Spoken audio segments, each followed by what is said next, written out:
Hello, I'm Lord Jimsicle, and you're watching a You Have Issues annual review special, where we're going to be talking about stuff that happened in 2012 in the world of comics, comic-based movies, and other works that were derived from comics. The big event from Marvel this year was Avengers vs X-Men, which sounds like a spin-off from the Marvel vs Capcom games, but it is actually a crossover event that pits the Avengers against the X-Men, as the title suggests. Upon seeing the previews, I couldn't help but think, wait, don't the Marvel heroes fight villains anymore?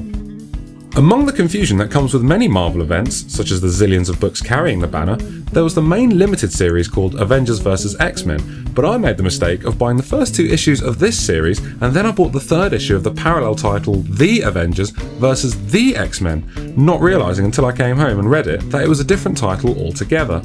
That aside, I managed to gather up the main title and I found it to be a solid read. It's great fun, and of course the fights are epic, and the conclusion of this story led directly into the Marvel Now relaunch. After DC revamped their universe in September 2011, many were wondering if Marvel would pull a similar stunt. They certainly did, and it's called Marvel Now. The word now is displayed in capitals, which means I sometimes think it's pronounced Marvel NOW! On the surface, it seems to be just like the New 52, but just shuffling creative teams and resetting the numbering of their titles, and most importantly, the continuity will not be affected. Time will tell if it's all been worth it. 2 major Batman storylines happened this year from the New 52 line.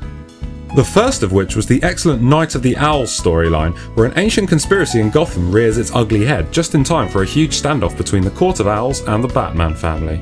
The prelude to the story ran in the main Batman title, issues 1 to 7, and Nightwing, issues 1 to 7, followed by the main story where it crossed over with all the other Batman titles.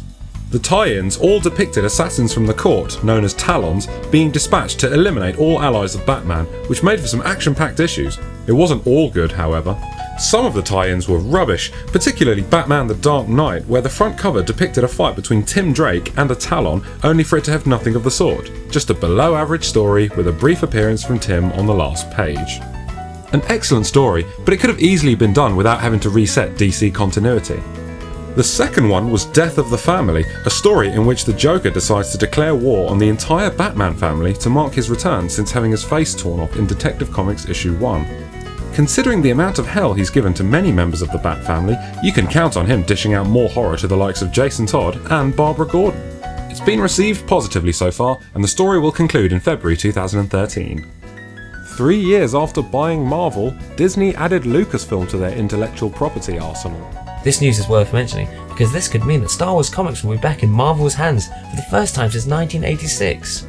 Dark Horse Comics have been doing a fantastic job with their Star Wars line, and I only hope that if this does happen, continuity will not be affected. We were going to have a segment on the cancellation of Hellblazer, but we decided to expand that into a whole episode, which will be done later on.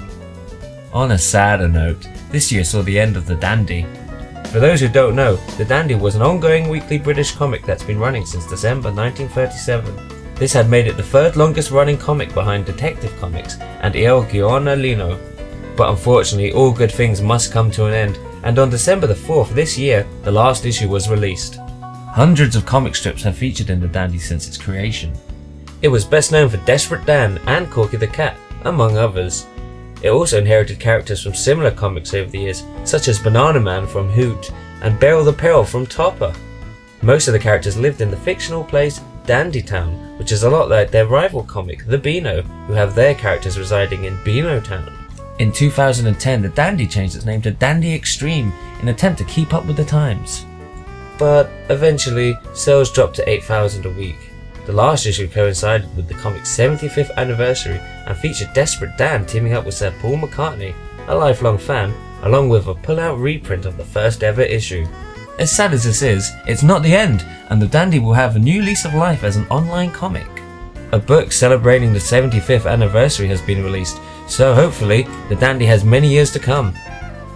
In December, a rather unfortunate affair occurred in which DC Comics got hold of the Idiot Ball and booted widely loved comic scribe Gail Simone off the New 52 Batgirl series, and to top it off, by email of all things. This has led to a huge Twitter outcry and was all over every comic news website, and a considerable amount of hate is being flung towards DC about this, and you know what? Rightly so. It's such a ridiculous idea to kick a beloved writer with a famously vocal fanbase off a book that's been selling well and have the audacity to do so via email as well. This led to further accusations of institutionalised sexism by DC, considering that Gail Simone is part of the 1% of female creators in the company, and that DC have really lost the plot, if you'll pardon the pun. But then, something unexpected happened almost immediately after. She was reinstated. The fandom rejoiced with the news that Gail Simone was once again the writer of Batgirl, and thus proved the considerable influence of fan feedback through social media.